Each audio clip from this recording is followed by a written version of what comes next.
Good morning, মৰমৰ ছাত্ৰছাত্ৰীসকল। মই তোমালোকক আজি অসম জাতীয় বিদ্যালয়ৰ পঞ্চম শ্ৰেণীৰ ইংৰাজী কিতাপৰ প্ৰথম lesson Holi the festival of colour এই লেসনটোৰ ৰাইটিং এক্টিভিটি এটা আছে। এই ৰাইটিং এক্টিভিটিটো মই তোমালোকক শিকাই দিছোঁ, পঢ়াই দিছোঁ আৰু বুজাই দিম, তোমালোকেও শিকিবলৈ যত্ন কৰিবা। Look at the following picture and read the description given below it. তলত দিয়া এই ডেসক্ৰিপশনটো বৰ্ণনাটো এই ফটোত তোমালোকক পঢ়িবলৈ কৈছে, পঢ়া আৰু পঢ়িবলৈ কৈছে। ইয়াত এই গোলাপ ফুলৰ বিষয়ে এই ফুলপাহ দেখিছা তোমালোকে, এক্সাম্পল দিছে, এক্সাম্পল উদাহৰণ আৰু লগে লগে আছে ইয়াত থৰ্ন মানে হল কাইট, কালাৰ্স মানে ৰং, বিউটিফুল ধুনীয়া, সুইট স্মেল সুগন্ধি আমি যাক কওঁ, ভাল সেন্ট, কুইন অফ ফ্লাৱাৰ্স ফুলৰ ৰাণী, সবেই বুজি পোৱা। এতিয়া মই তোমালোকক লেসনটো মানে এই সৰু কথাখিনি মই তোমালোকক পঢ়াই বুজাই দিম, তোমালোকে মোৰ লগে লগে পঢ়িবা আৰু শিকিবলৈ যত্ন কৰিবা। This is a red rose. এয়া বা এপা ৰঙা গোলাপ। It is my favorite.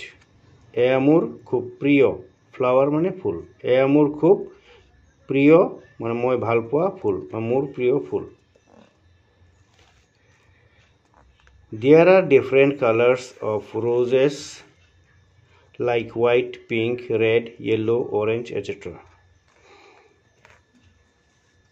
মানে বিভিন্ন প্ৰকাৰৰ বিভিন্ন ৰঙৰ গোলাপ ফুল আছে, যেনেকৈ বগা, গোলপীয়া, ৰঙা, হালধীয়া আৰু কমলা বৰণীয়া মানে হুমথিৰা কালাৰৰো আৰু ইত্যাদি কালাৰৰ গোলাপ ফুল আছে। The rose plant has thorns. গোলাপ ফুল গছত মানে গোলাপৰ গছবিলাকত, প্লেন্ট মানে হল গছ, গছত কাইট থাকে। The rose is called the queen of flowers. গোলাপক ফুলৰ ৰাণী বুলি কোৱা হয়। It is very beautiful. এয়া খুব ধুনীয়া, বৰ ধুনীয়া মানে very beautiful, বৰ ধুনীয়া বা খুব ধুনীয়া বুলি কওঁ। It has a very sweet smell. ইয়াৰ আছে খুব ধুনীয়া সুগন্ধি। ইয়াৰ এই ফুলপাহৰ খুব ধুনীয়া মানে খুব ভাল লগা সুগন্ধি আছে, সেন্ট খুব ভাল, ইমানেই গ্ৰাণযুক্ত। আৰু মই তোমালোকক বস্তুটো আকৌ পঢ়াই দিছোঁ। This is red rose. It is my favorite flower. There are different colors of roses like white, pink, red, yellow, orange, etc. The rose plant has thorns. The rose is called the queen of flowers because it is very beautiful. It has a very sweet smell. বস্তুখিনি তোমালোকে খুব ধুনীয়াকৈ পঢ়িবা। এই গোলাপ ফুলৰ বিষয়ে পৰীক্ষাত ফুলপাহৰ বিষয়ে কিছু কথা লিখিবলৈ আহিব, তোমালোকে লিখিব মানে ভালকৈ শিকিলে পঢ়িলে শিকিব পাৰিবা। ইয়াত 5 নম্বৰমান থাকিব। আৰু লগে লগে মই আৰু দুটামান কথা তোমালোকক দেখুৱাই দিছোঁ। এয়া আছে, ইয়াত এটা বস্তু দিছে, এইটো হ'ল এটা সৰু বাকচ, যিটোত সৰু সৰু ল'ৰা ছোৱালীয়ে টিফিন ইউজ কৰে। ইয়াত কি কৈছে, নাও describe the following picture with the help of the words given in the box. এই বাকচত দিয়া শব্দবোৰৰ হেল্পত সহায় লৈ তুমি এই পিকচাৰটো, তলত দিয়া ছবিখনৰ ওপৰত কিছু কথা কি কৈছে, ডেছক্ৰাইব কৰিবলৈ কৈছে, বৰ্ণনা কৰিবলৈ কৈছে।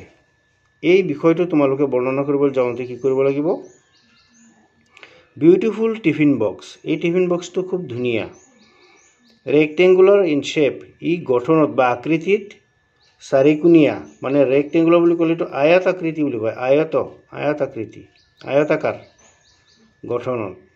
ব্লু ইন কালাৰ, ৰঙত মানে ৰংটো হ'ল তাৰ ব্লু নীলা।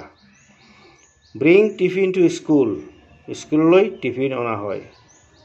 মেড অফ প্লাষ্টিক এইটো এয়া প্লাষ্টিকেৰে তৈয়াৰী এই বস্তুখিনি তোমালোকে চাই ধুনীয়াকৈ বুজিবলৈ যত্ন কৰিবা আৰু মেইন কথা হ'ল এই কথাখিনি আমি ভালকৈ জানিব লাগিব জনাৰ পিছত আমি ধুনীয়াকৈ শিকিব পাৰিম এতিয়া কথা হ'ল this is a beautiful tiffin box it is rectangular in shape এয়া আয়তাকাৰৰ গঠনত আয়তাকাৰ and blue in color আৰু ই নীলা ৰঙৰ it is bring এইটো ইয়াত বাক্যটো উল্টা পুল্টা হ'ব it is made of plastic এয়া প্লাষ্টিকেৰে তৈয়াৰী I always bring tiffin to school মই এয়া মানে ইয়াক স্কুললৈ সদায় লৈ আহোঁ এই বস্তুখিনি তোমালোকে ভালকৈ শিকিবা নেক্সট আৰু কিছু কাম আছে মই তোমালোকক নেক্সট ক্লাছত শিকাই দিম আজিলৈ ইমানটো থাকিল ধন্যবাদ